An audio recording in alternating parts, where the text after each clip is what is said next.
Something is wrong. You feel it when you go to the grocery store, when you look at your paycheck, when you try to save money and just can't. The problem? The game has changed, and no one told you. The harsh truth: the U.S. economy is in decline. Massive debt, stagnant wages, and an uncertain future, while other global powers take the lead. Are you ready for what's coming? Watch until the end, and check out the books in the comments. Because those who don't understand this now will pay the price later. Most folks will not see through such nonsense. Partly what I'm going to say is going to upset you, and so I want you to remember that I'm just the messenger. I didn't make these things happen, but I do want to honestly tell you, if you would like a much more comfortable version of this, then just turn on your television or radio whenever you have a free moment on the toilet, and you can hear the make-believe. Because we live now in a weird time. We live in a time of decline. We should all be aware that the Republican Party, led by Mr. Trump, a party that for a century defined itself in American politics as the anti-tax party, the party that will cut your taxes, is now gung-ho raising your taxes. That's what pro-tariff means. They don't want to tell you that the way I just did, because it would make people's eyebrows go up and wonder, what? That's what I would like you to do. Mr. Trump is busy putting tariffs on China, on Europe, on Canada, on Mexico, everywhere you turn. The tariff is not only a tax, it's a tax paid by Americans to the American government. If something comes in from abroad, let's say a Chinese electric car, the Chinese produce them. They produce the best cars, electric cars in the world at the lowest price. They have won the competition to do that. The BYD Corporation in China, in particular, is extraordinarily successful. They will deliver you an electric vehicle for $30,000. But if you're an American, a company buying such a car to do your business, or a consumer who wants such a car, you would have to come up with $30,000 to pay to the Chinese BYD company to get the car. But in order to pick it up from your dealer, you'd also have to give through your dealer, the government of the United States, the tariff on electric cars from China. That used to be 27% under Biden. Biden then raised it to 100%, which means in addition to the $30,000 you would have to pay to the Chinese producer to get that car, you'd have to pay the equivalent, 100% of that, another $30,000 to Uncle Sam. So you'd be out $60,000 to get the $30,000 car. Okay, that's what it is. And the goal of it is to make life very hard for the Chinese to sell any cars in the United States, because you can buy an electric car from General Motors or Ford or Tesla. It's not as cheap, it's not as good, but you can do it. You can get them for $40,000 or $50,000.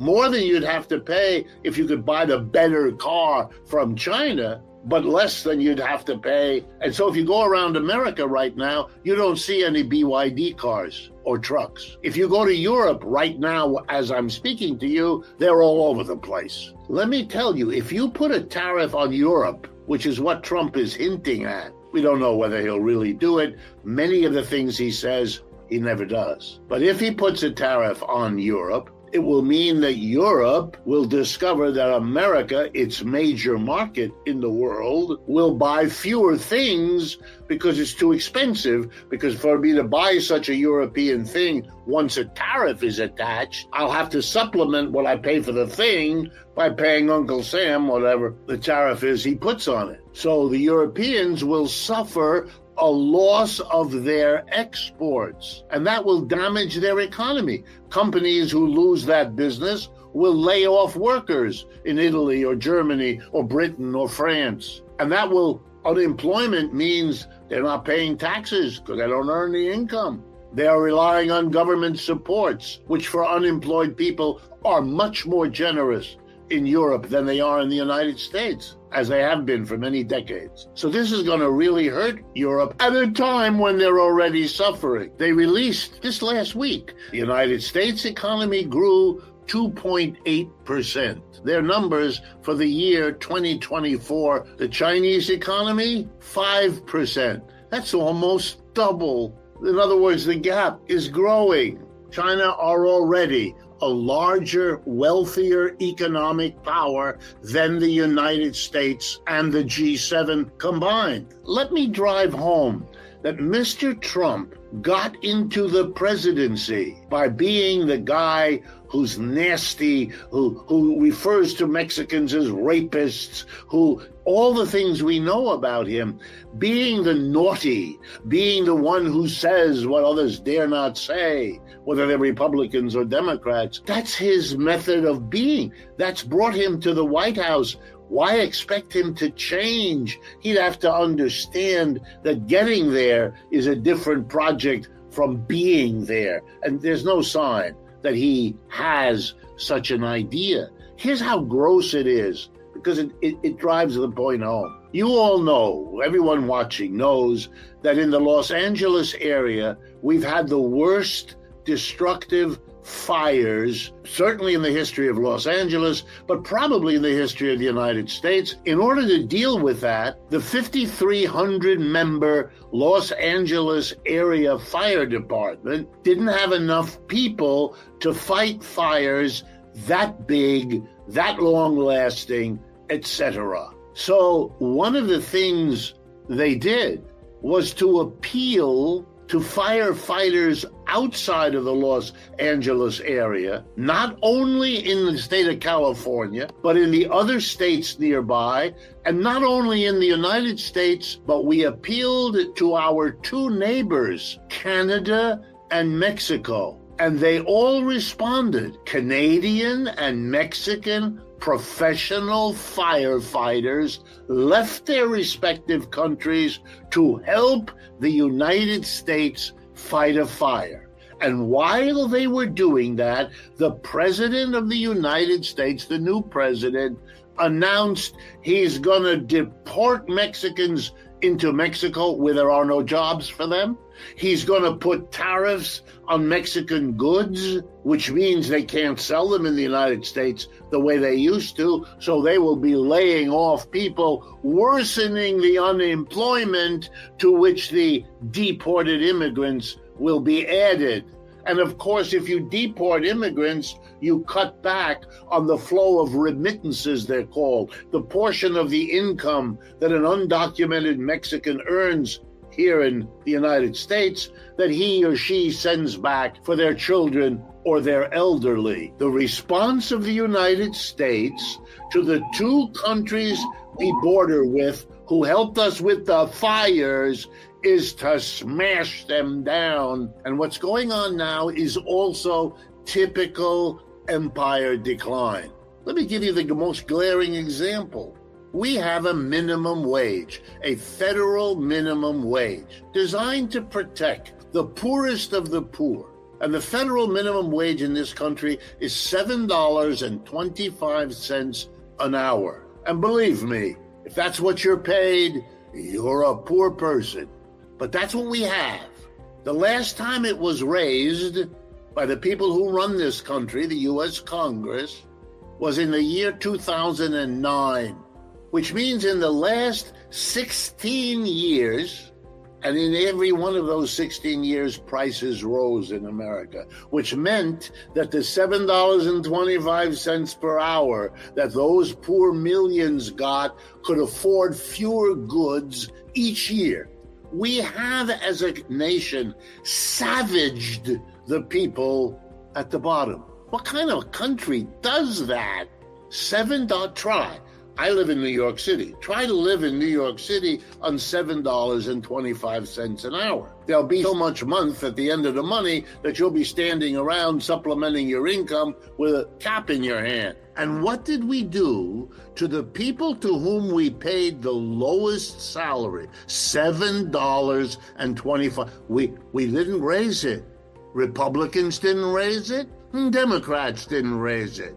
You know what that is? That's cruel and unusual punishment given to people whose crime is that they're poorly paid in the first place. Here's another sign.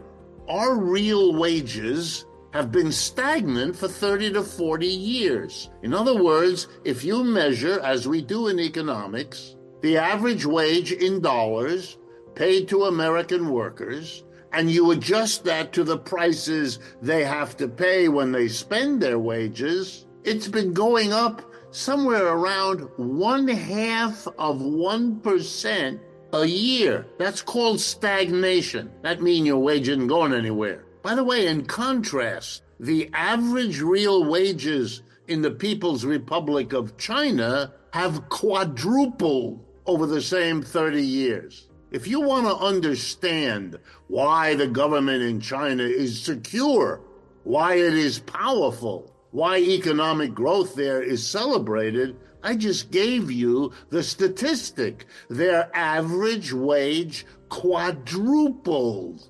The average wage in the United States went nowhere. China has overtaken the United States in dozens of fields, particularly the highest tech ones. Young people around you are using TikTok. That's Chinese as a social media. What's going on? The United States doesn't know what to do.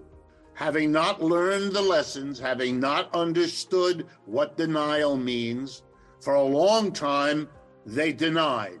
Because to see the rise of China is to take a step in the direction that might make you confront what's happening to you. And that's a taboo. You're going to make this even worse because Americans know and have told our government that the Chinese continue to improve their technology so that they're going to be even cheaper and even better than the Americans, and others competing with them are likely to be for years into the future. That's how far ahead the Chinese have achieved. The poor capitalists are stuck. What they do to solve a problem makes another problem worse. That's another sign of decline. On people not understanding these basics, and so finding this to be some sort of argument as if the Chinese have cheated. No, they didn't. They outdid you. Competition always has winners and losers. And I know that here in America, I'm born and raised here, we cannot imagine the United States losing ever anything. But we do. We lost the war in Vietnam. We lost the war in Afghanistan. But Americans need to believe that we're always winning. The tariffs are a sign that American dominance, which we got used to after World War II, from the second half of the 20th century, was the dominance of the United States. And with the collapse of the Soviet Union in 1989, it left the United States in what political scientists like to call a unipolar moment. But that's over now. The United States isn't what it was, and the Chinese and their allies have become a powerful new competitor. 2 days ago, I believe, was the first shipment, may have been a week ago, of a brand new port built on the Pacific side of the Pacific Ocean in Peru. It's the biggest, most modern seaport, I believe, in Latin America, possibly in the whole Western Hemisphere. I don't know. Built with Chinese money and engineers, but it's a deal between China and Peru. And what does it permit? The whole southern half of Latin America. That is Peru, Chile, Argentina. Huge economies, those three, particularly Chile and Argentina above all. They don't need the United States. They don't need the Panama Canal. They now have a magnificent artery. Goes directly from Peru, will be their export hub, to China, which will be buying everything and shipping everything back with an enormous subsidy because it's a much shorter ride. No fees in the canal, nothing. And this is happening every day. These are not good things for the United States. Will the United States still be writing the insurance for the voyage of the grain from Argentina to China? Yes. The insurance companies would profit. Will be an American company. That's right. But over time, because if the British are any model, over time, a Chinese bank will come in and rescue one of those insurance companies or buy it out or start with a small interest. And the United States is having a hard time adjusting, which I can understand. It's like the British. Took them a century to realize that the British Empire wasn't there anymore. And some of them still haven't understood it. The United States is at an earlier stage. The sanctions you see, the tariffs you see, that's a switch to protectionism by a society that has no confidence in its own company's ability to compete. We used to. That's when the U.S. was the champion of free trade around the world. That's because we could win in those situations. We were the most technologically dynamic. We were the fastest growing, but we're not anymore. And we haven't been for a generation now. And it's beginning to impact us day by day. And nobody should be fooled by leaders who continue to sanction and to tariff as if we were free to do that without consequences. I'm going to begin with a kind of a sad story, but it is so powerful in talking about the decline of the empire that you might have missed it. Bus lines in America carry more passengers each year than the Amtrak railroad system. It's a more important mechanism of transport. Roughly 60 million Americans rely on intercity bus travel. The average income of bus riders is under $40,000 per year. Okay, in other words, this is for the poorer part of the American population as a way to get from one city to another. So what's happening? Well, all across the country, the bus stations are closing. They're gone. And if they're not gone where you are, they soon will be. What's going on? Now we see the power of the empire. It's more profitable to use the land, typically in a downtown area, for that bus station. It's much more profitable to do something for the rich. Build an expensive condo project. Build an expensive mall downtown. Build an expensive, I was about to say office tower, but that doesn't work so well in America. After the pandemic, we don't need more of those.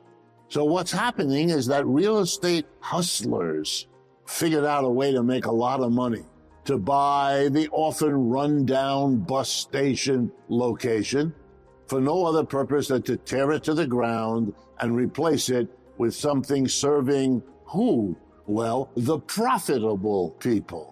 The top 10% with the money to pay for those fancy condos, those expensive malls, and all the rest. Interestingly, the biggest of these first group is British buying up the American bus stations. The second group is called Flixbus. It's German. And the third one is an American company, Alden Capital. Now, why do I call this a decline of the empire? Because once upon a time, investors tried to make money by serving a broad middle class in the United States. They don't see it that way anymore.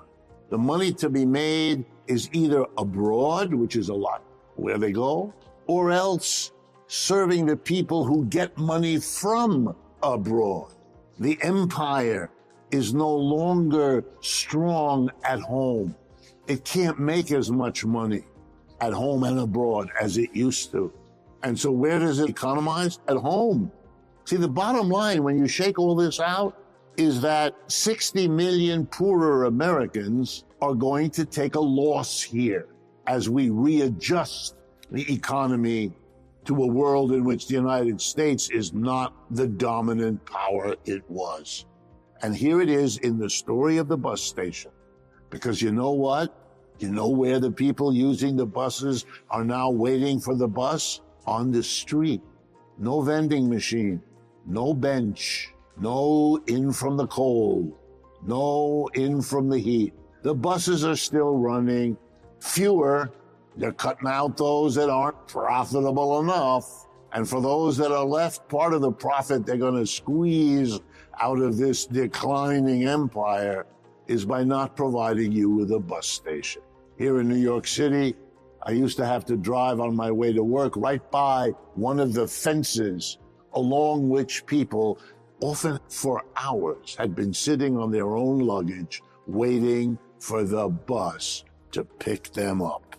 Offloading the costs of a declining empire on those, of course, least able to prevent it. Here's another cost of empire. When your empire declines, you try not to face it, but if you don't face it, you make mistakes.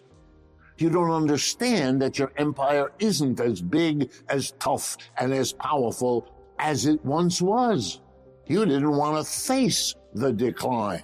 And here's an example right from our headlines. It's a small factoid, but it might have gotten lost if you pay attention to the events surrounding Ukraine. Part of the effort to destroy Russia was to apply greater sanctions against Russia than had ever been applied against any country. The western part of the world, Western Europe, the United States, would not buy Russian oil anymore, would not buy Russian gas anymore. And those are crucial exports for Russia. And that would bring them to their knees. Here's a little detail you might have missed. Not only did Russia find outlets, buyers for oil and gas, but one of the big buyers was China, and another one was India.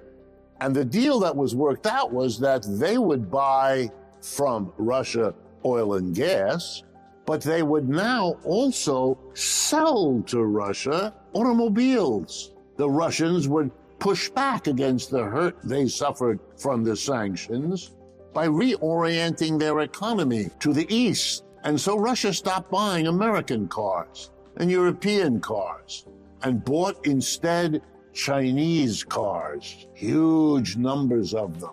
Russia is the largest country by geography on this planet, needs lots of vehicles.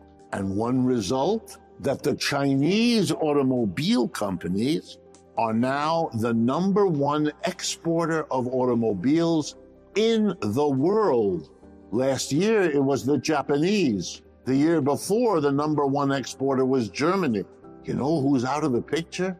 The United States, once the great producer of automobiles in the world. The empire is declining. And in the time that we have left in this first half, here's a third example, the brand new war, the latest war, the escalation of events by the U.S. and Britain bombing the little country of Yemen.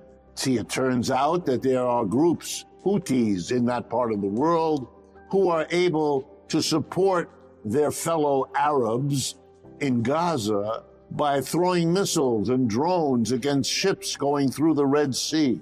That's a major artery for all kinds of shipping from the Pacific into Europe, a major line for ships. Those ships now have stopped going through the Red Sea because they don't want to risk being hit by a missile sent by these friends of Israel. And so the United States bombed these folks in Yemen. Well, let's go through and see what it means. It escalates the war. It costs the United States very much more money, but that's the least of it. The ships that can't go through the Red Sea can't go through the Suez Canal. They're going to have to go all the way around the Cape, the tip of the bottom of Africa. It's a much longer trip. It'll take many more days. It'll cost much more fuel to take that long trip. And you know what that means? It'll drive up the price of everything coming west from the Far East. And you know what that's going to do? Push up the inflation. And you know what was released a few days ago by the United States government? Signs that the inflation, which was going down, stopped going down and turned around and went back up. The costs of a declining empire. You can't stop this stuff. But there's more signs of a declining empire, in this case, Britain. Now, Britain is ahead of the United States. Its empire has been declining for a century now. In a way, it shows us our future here in the United States, even if it's painful to face it. So how is this an evidence of decline of the British Empire? Well, you might not see the connection, so I'm going to draw it for you. This last year has seen a record number of strikes in Great Britain by what are called junior doctors. Roughly, it's the British equivalent of what we call interns in the United States. It's a stage in medical training beyond medical school, but you're not yet a full-fledged doctor. You're on your way, and you serve a number of years as an intern, honing your skills as a specialist, and so on. There have been more strikes in the last 10 months of junior doctors across Britain than ever in the history of the medical profession. Those doctors are desperate to do that kind of thing. Why are they doing it? Number one reason, inflation in Britain has been severe. Their wages, because that's how the British medical system is set up, haven't risen, so that the real wealth of their income, what they can afford to buy, has dropped, get this, 26% over recent years. And they want at least what they call full restoration. Thousands of operations have had to be postponed. The chaos of the National Health Service in Britain has been worsened. It's already a system that has been starved for funds by a conservative government for years, and this situation makes it worse. But if you close the Suez Canal, if you make a war zone out of the Red Sea, and the ships have to go around the Horn of Africa, then they're going to be more expensive, all the goods in Britain, because many of them come from the Far East and are on those ships. And it's going to make the condition of the doctors even worse, provoking them to strike even more, disrupting the medical health system of the country, and the examples keep coming in. The United States and Britain can't stop what's going on. The war in Israel versus Gaza, or the war of Israel on Gaza, is provoking all kinds of reactions, as everyone knew it would, across the Arab world, and beyond that, across the Muslim world, and beyond that, across most of the rest of the world. That, too, is a declining empire story. The decline of the United States empire is measured, among other things, in the rise of a whole nother economic powerhouse in the world. That powerhouse, as I have explained on this program many times, is the People's Republic of China.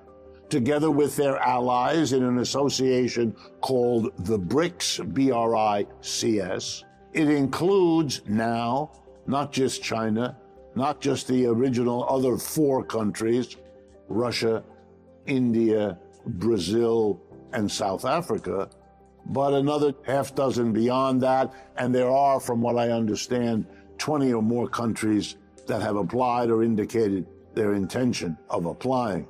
Yes, there has been one country that was supposed to become a member, but had an election change of government and decided not to, and that's Argentina. But that's the exception. China and its allies in the BRICS together are much wealthier than the United States. The total output of the United States and its allies, the G7, the United States, Britain, France, Germany, Italy, Canada, and Japan, is now significantly smaller than the total output of goods and services per year, GDP, of China and the BRICS. Why am I telling you this?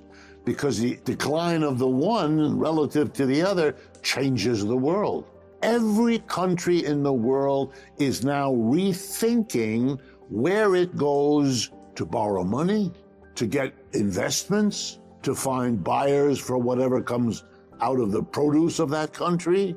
Wow. And they're no longer always automatically going to Washington or London or Paris or Berlin.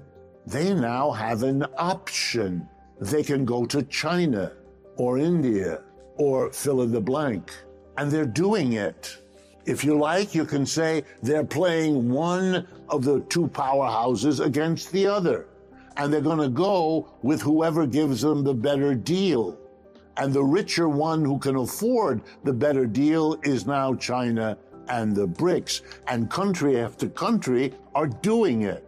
Even long-time close allies of the United States, like Saudi Arabia, the most important oil-producing country on the planet, is now part of BRICS, not allied to the United States in the way that it was, not even close.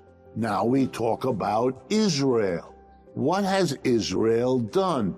For all kinds of historical reasons, going back to the beginnings of the modern Israeli state after World War II, Israel has allied itself very closely with the United States, and secondarily with the United States' allies, like Britain or Canada or Germany. But Israel is not going to escape from the logic and the rationale of the new world economy in which its great ally is in a declining phase, doesn't have the dominance it once did, doesn't have the economic, political, cultural, ideological power it once wielded. In every third world country where they're looking at how to play the G7 against the BRICS, how to get the best deal possible, Israel, especially now in its war in Gaza, is having to make an amazing decision that no one else is doing. The whole world is going in the direction away from the old empire and looking to join the newly emerging one, except Israel. That's making an amazing decision, which is all the more amazing because there's no discussion of it. Is that smart? The enemies of Israel are lining up to be in the BRICS. The new members of the BRICS include Saudi Arabia, Egypt, and Iran. Uh-oh, where do you think the remaining Arab countries are likely to go? To whom will they look for help? And you know, when you look somewhere for help economically, it's usually the case that before long you look there also politically, culturally, and ultimately also militarily. Israel is making a remarkable contrary choice.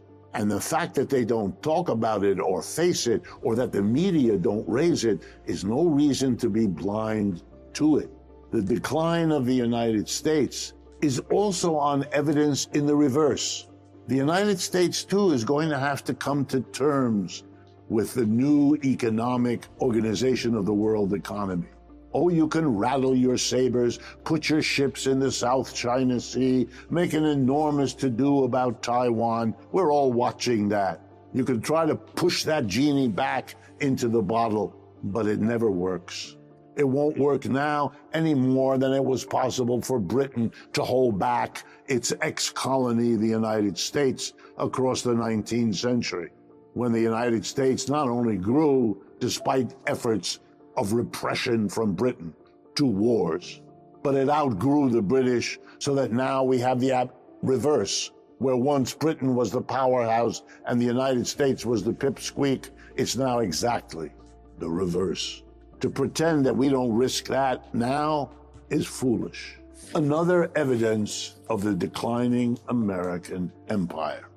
Once upon a time, the dominant company in producing airplanes, a vital product of the last century, as important as the automobile in its way, was Boeing, the Boeing Corporation, initially based out of the far west, state of Washington, whose senators used to be called the senators from Boeing, rather than the senator from Washington State, Mr. Jackson, some years ago. Well, Boeing is unable to solve a technical problem. It's a minor one, I'm joking. It's the question of making the airplane safe. The 737 MAX, and now a few weeks ago, the decision of the door in the plane to leave the plane in mid-flight, taking property and luckily not people with it as they crashed down. As a major industry, as a major export of the United States, because Boeing planes used to be everywhere in the world, the number one producer of modern jet aircraft, etc. Well, not only are they now in serious trouble, having now for years had one safety fiasco after another, but here's the story that you might not know. Most buyers of airplanes do not want to buy only one kind of airplane from one producer. The big competitor of Boeing has been Airbus Industry, a European producer.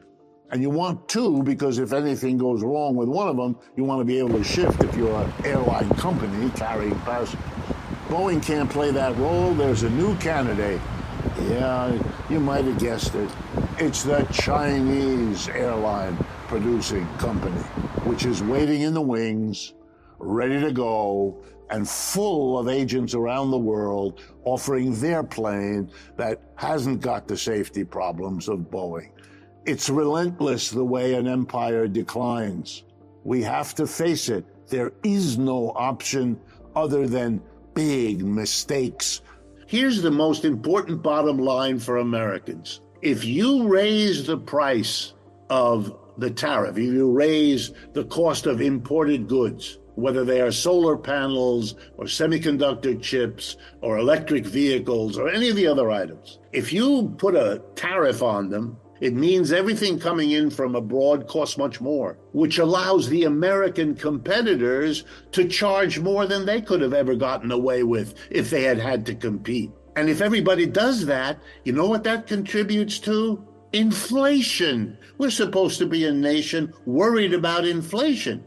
Tariffs are inflationary, and they always have been. And so the irony here is you're flailing around.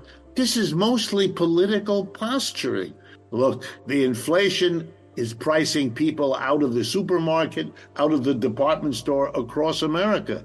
That means fewer jobs in supermarkets and fewer jobs in department stores. China is a lender to the United States government. China has been demanding repayment in dollars. It has been reducing its holdings of U.S. debt by hundreds of billions of dollars to the whole world. Economic growth is faster in the East than it is in the West. The G7 and the BRICS had the same total GDP in the year 2020. Now the BRICS have about 3 or 4% more than the G7. Capitalism has always had financial problems.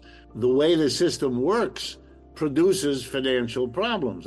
Here in the United States, we have a governmental system that works as follows. On the one hand, you have corporations and the rich. They are a minority, but they provide the money for political parties. The political party, Republican and Democrat, spend an enormous amount of money. They buy time on television. Everything is done by mass media, by social media, and so forth. So for a candidate or a party to win, they need to get a lot of money. And that money comes overwhelmingly from corporations and the rich. And they don't want to be taxed. So what corporations and the rich want from the government is lots of service. They want 800 military bases so that nobody will interfere with exports or imports or all of that. They want the government to help them, to educate workers so that they are productive, to all of that. Prisons, we have an enormous prison population, all of that. Then there are the mass of people, the working class, the employees. They too want services from the government. They want schools, they want hospitals, they want roads to be working, and so forth. And they don't want to pay taxes either, but they're not so powerful. They don't have any money to give the politicians, but they give them votes. And the politicians, once a year, need some votes. So we have the following capitalist system. Politicians, faced with the need to raise money from corporations and the rich, but without the power really to tax them. Because if you tax them, they won't give you the money. They'll give the money to somebody else who's running against you. You'll be out of there within the next year or two, and in will come somebody who plays the game. And likewise, you can't keep putting the taxes on the mass of people because they don't have enough. And they're going to rise up again. That's dangerous. So you have to provide services, but you can't tax. How do you handle that problem? And the way that capitalists have handled that problem in the West is by borrowing. because that way we can spend it on what people need, but without taxing them. It's just, and they will vote for us and they will give us money. And that's how it works. But the problem is you accumulate an enormous national debt, adding up each year's deficits between what the government spends and what it raises in taxes. The important thing to understand about this, though, which many people don't, is that this is very good for corporations and the rich for as long as it lasts. Why? Because when the government borrows, who does it borrow from? It borrows from corporations and the rich. Nobody else has money to lend to the government. The government lets corporations and the rich not pay taxes and then comes back to them and says, lend the government the money that you didn't. For corporations and the rich, this is, of course, wonderful. Instead of paying taxes, say goodbye to your money, they get to give the government a loan, which the government will pay back plus interest on the loan.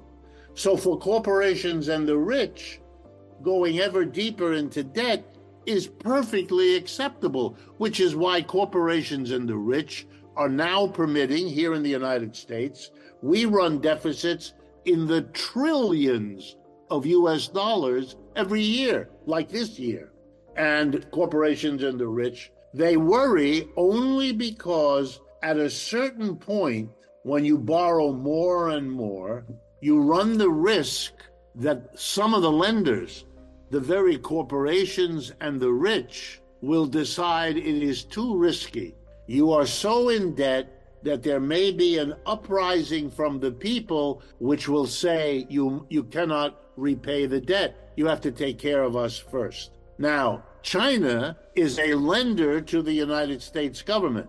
China and Japan are the number 1 and 2 lenders to the U.S. government. China has been reducing, demanding repayment in dollars. It has been reducing its holdings of U.S. debt by hundreds of billions of dollars over the last few years. This is an important sign that in China, too, there's the beginning of the worry that the debts are going up so fast that you're getting closer to a crisis when the mass of people say, we will not continue to pay the taxes. You need to repay the debt, which you only got because you weren't willing to tax corporations and the rich. That's why in the United States, an enormous amount of time and energy is spent by leading economists to explain deficits and national debts in every conceivable way other than what I've just told you, because they don't want the mass of people to realize that a debt is simply postponing the burden of taxation on the employees in order to benefit the employers who get out of paying a tax and have a government loan instead. If the mass of people understood what I've just told you, then they would not allow this kind of deficit spending, and they would demand that taxes be raised on corporations and the rich because they have evaded their share of taxes for many years, and because they are the richest and therefore most able to pay to get out. But my guess is we're not going to solve this problem until it blows up. And if you ask me, when will it blow up? I can't answer that question, because that's a question really of when does capitalism run out of its mechanisms to stay in power? I think that capitalism is declining everywhere in the world, with the exceptions, perhaps, of Asia. And now comes my important point, I think. Over the last 30, 40 years, we have seen the latest relocation of the dynamic center of capitalist industry and growth. It has left Western Europe, it has left North America, and it has left Japan. And it has gone, above all, to the People's Republic of China, but also to places like India and Brazil and Vietnam and other parts of the world, but it has left the old part. And that is how capitalism has always worked. It has always relocated following where profits were the greatest. And so, for example, here in the United States, many companies, many of our largest corporations over the last 40 years grew their enterprises in China or in India or in Brazil or in Vietnam. Wages were lower, India, China, and Brazil, and the economic market was growing faster than in Europe, North America, and Japan. And we are seeing the consequences for those that are able to see it, who are able to admit it, who are not blinded by their own ideology. And I have to tell you that in much of Europe and in much of North America, the major response to the relocation of capitalism to the East, mostly to the South and the East, has been what psychologists call denial. They haven't admitted it. Politicians have felt that what they must say to the people is that we are strong and we are powerful and we are what we were. This has happened before in history. It takes some time before the people living through the relocation of capitalism will finally be able to face it, to admit it, and to begin to deal with it. We're not there yet. And whether you look at the war in Ukraine, or you look at foreign policy of the West, or you look, for example, at the conflict around Taiwan in the South China Sea, you see a West that still thinks it has the dominant power. It doesn't.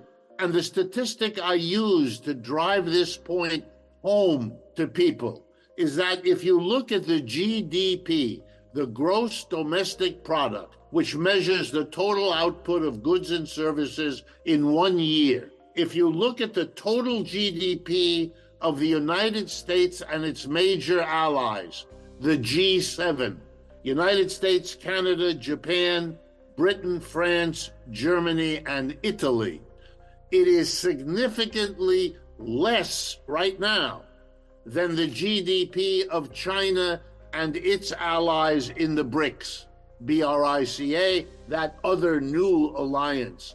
So that tells the whole world economic growth is faster in the East than it is in the West. The G7 and the BRICS had the same total GDP in the year 2020. Now the BRICS have about 3 or 4% more than the G7. And that shows you that the gap between them is getting larger. This is reshaping global capitalism and all world affairs.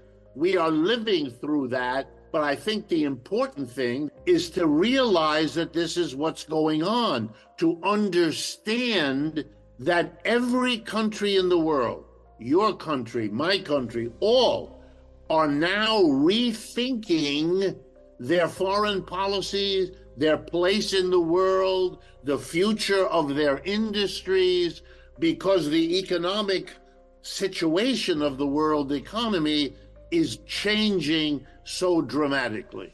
A childish inability to face the problem, coupled with theatrics instead of a serious program. I want to remind everyone, we just had a presidential election in which neither candidate on either side said a word about we are facing a declining empire. Not a word. This is a country that is engaged in what psychologists call denial. I understand that. I'm an American, born and lived and worked here all my life, and I'm surrounded by fellow Americans. I'm afraid I'm the one that has to say to them, look, we've got problems, and here's one of them. We are weaker than we were, but that can't be confronted. No one dares say that. We don't have enough jobs for our own people. We can't pay our own people properly. We are hysterical as a nation with the problems we can't solve and the magical scapegoats with which our leaders propose to distract us. I'm going to begin with a kind of a sad story, but it is so powerful in talking about the decline of the empire that you might have missed it. Bus lines in America carry more passengers each year than the Amtrak railroad system. It's a more important mechanism of transport. Roughly 60 million Americans rely on intercity bus travel. The average income of bus riders is under $40,000 per year. Okay, in other words, this is for the poorer part of the American population as a way to get from one city to another. So what's happening?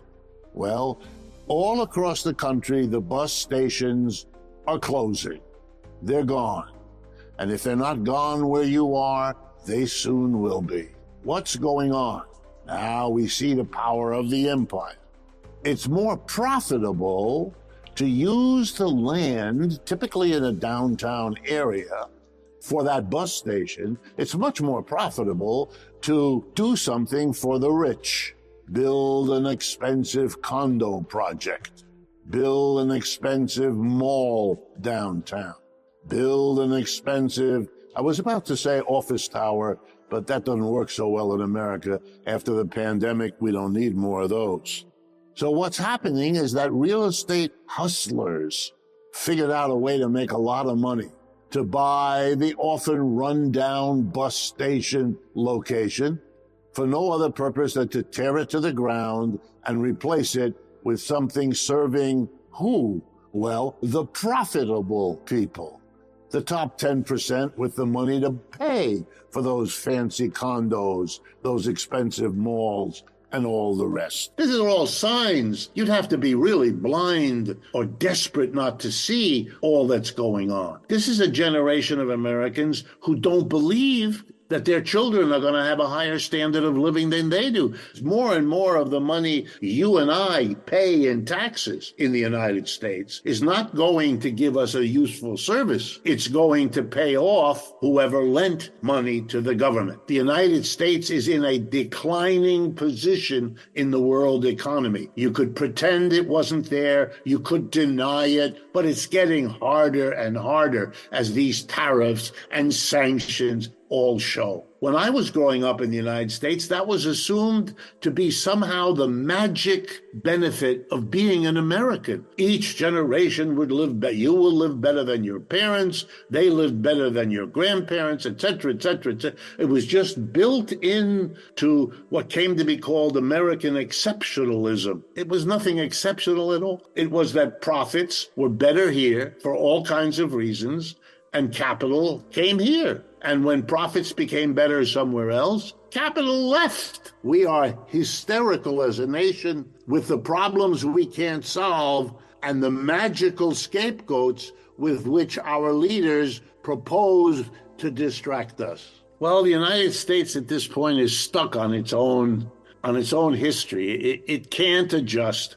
You know, it has developed a society which told itself and its people that the profit motive is the royal road to prosperity and success. Let companies pursue the profit. And well, over the last 30 years, companies did that. They pursued the profit and they went to China or they went to India or they went to Brazil, which they're still doing. And so Americans were stuck. What were they going to say? We don't believe in the profit motive. The results of the profit are not good for us. They would have to rethink the entire pro-capitalist ideology that private pursuit of profit leads to the best outcome for everybody. Look, that's what's taught in the universities where I've been a professor all my life. That's what was taught to me. And I went to all the elite universities here. That was the ideology. And the problem is that misunderstands that capitalism is, in fact, a profit-driven system, and it will therefore go where the profits dictate. If you're the place to which profit dictates investment, you're having a good time. You're having the second half of the 20th century in the United States. But if you're living in a country which isn't the profit attractor, because that's somewhere else, China, India, then you're going to be on the bad side of the profit motive. That's what's forcing itself into the consciousness of the United States. They're now seeing that free trade and profit-driven is what lost the jobs. You referred to it earlier correctly about the disappearing middle class. They're beginning to understand. Let's be economic historians together just for a moment. You know, here I live in the United States. The history of our country, we once had capitalism dynamic and growing in the area called New England, Maine, Rhode Island, Massachusetts, Connecticut, and so on. Then eventually it moved into what we call the mid-Atlantic states, New York, Pennsylvania, and so on. Then it moved to the Midwest, Ohio, Indiana, Illinois. Then it moved to the South and the far West, California, and so on. And it left behind empty factories, depressed economic units. In recent decades, it's left the United States altogether. General Motors produces more cars in China than it does in the United States. Ditto for Ford, and so on. Well, guess what, friends? Capitalism, looking for profits, goes where the profits are the highest. And over the last 30 years, what China has done, no great secret, it has said to the world's capitalists, come here. We want you. We welcome you. We offer you an educated, disciplined labor force, much cheaper than what you pay your workers in Western Europe or North America or Japan. And because we are growing, we offer you the fastest growing market. And because we have a huge population, it's the world's biggest and fastest growing market. Well, I've been a professor at business schools, and I can assure you, we teach the students who are the future business leaders that if you want your business to succeed, you go where the wages are low and the market is growing. That's what you do. And so capitalists have left the United States, Western Europe, and Japan and moved into China, India, Brazil.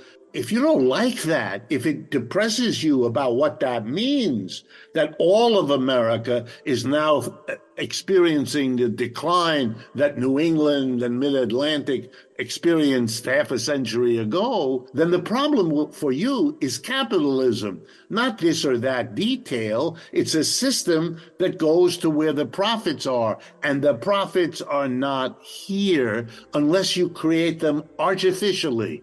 Tariffs give you artificial profit opportunities by being able to jack up the prices.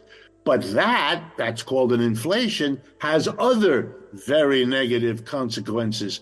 I've lived here all my life. I was born in the United States. I've worked here all my life. I've been taught the lesson over and over again, how dominant the United States is. And the last 10 years, I did not imagine that I would live to see. So I am partly affected, no doubt, by observing decline, breakdown, difficulty that I never saw admitted. I still see much that is going on that is not admitted. And I'm still rethinking a little bit with chagrin that I didn't see these things before. But that's how this kind of process works. You didn't see it before.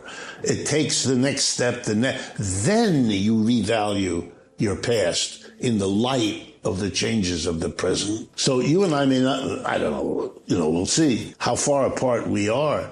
Now the question is, when will we have the political leadership to face it, to explain it to the American people, and to begin to work out a plan for how to handle this situation? And by plan, I don't mean threatening nuclear war or any of those other quote-unquote solutions that are worse than the problem being presented. The world is changing very fundamentally. What will the United States do? Continue its denial of what's going on? Threat, as they have, China with war? despite the fact that China has nuclear weapons and the Russians do too, and they are now allied in good part because of the United States? Or are we going to sit down and work something out? Are we going to tell the American people, honestly, our empire is declining? The next one looks to be Chinese. Or if it isn't Chinese, it's going to be a multinational replacement for the kind of dominance that the Persians or the Dutch or the British or the Americans operated. Folks, there is no contest anymore. It's over. There is a new major player in the world, and they're having a conference right now that should be the single most important issue on our front pages, on our social media, because this is changing everything. Every country, every business is calculating, whoa, where do we shift our investments? Where do we try to source our inputs? Where do we look for markets in a changing world that has now really reached an inflection point, a big shift? 40 years ago, if you made a list of the poorest countries in the world, China would have been on it. China, for a long time, has been one of the poorest countries on this planet. So they could have decent jobs,